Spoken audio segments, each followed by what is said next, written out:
Welcome to my channel. In this video, I'm going to share with you how I stay organized and plan for my law school courses. Things that I use a digital calendar, physical planner. I don't use any additional apps. It's easier to stay organized with the less you have. I don't want to clip through 3 different apps to stay organized and it just seems too tedious. So this is something that I'm able to maintain throughout the year. The digital calendar that I use is the one that's pre-installed in Mac. It's the iOS calendar. And I like that calendar because all of my devices are already synced to it.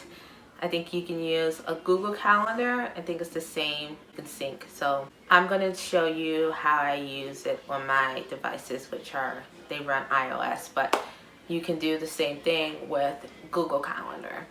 And in my calendar, I put class times, any meetings or events that I am attending. Office hours can go in your calendar, and your study schedule can go in your calendar. Some people put their study schedule in a separate calendar.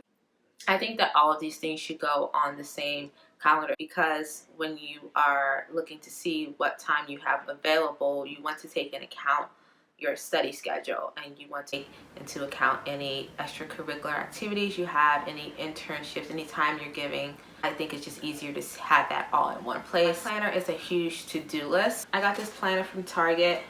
It took me like 30 minutes to choose a planner, and I ended up choosing the same planner that I chose last year, except for this one is a little bit bigger. Your planner is a running to-do list. Anything that requires you to take action.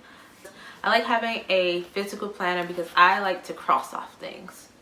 And the pros of having a digital planner is that you have access to it anywhere, but I just found it's more time for me to input things, and it's not so much of a, okay, this is the book, grab, go, write down, scratch off.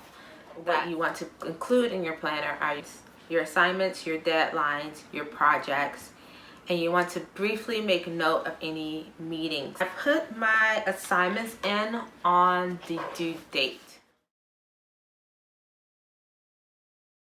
I prefer weekly planners as opposed to daily planners because daily planners are organized by time. I don't like that because that's why I have a digital calendar. Using a digital calendar is a more efficient way if you want to plan hour by hour. That's not what I use my planner for. I use my planner as a running to-do list. I also don't want my planners to be lined, so this is unlined. I feel restricted when it has lines for the days because there sometimes aren't enough lines for the amount of assignments I have to do for the day, amount of things I have to do for that day, and it just seems a little jumbled up. Like I feel like I have to stay within the line all the time. So I really like that this one has a blank space. I can, split this into a column if I have to. I also need tabs. I need muff tabs. Some planners don't have tabs. I need tabs because I don't have time to search for a month, and this is the look of August. And then there's like a little note section on the side here. Note section. Where you can put like quick monthly things you need to get through that month there. Notes section, which my previous planner did not have, but this one, and it gives you more than like 3 pages of notes. I hate when it only gives you like 3 pages of notes. What is that? So this gives you about, I would say about a third of the book. The third of the planner has a section dedicated to notes. So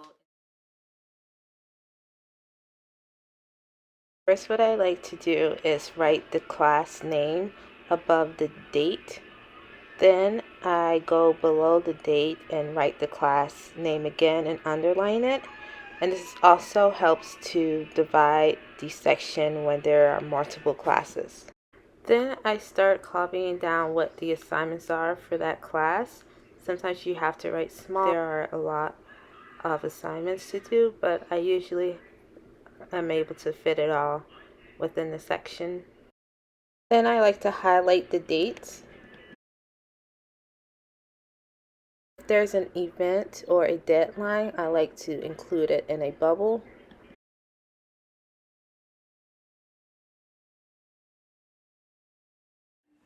Class notes organization. I like to organize by topic.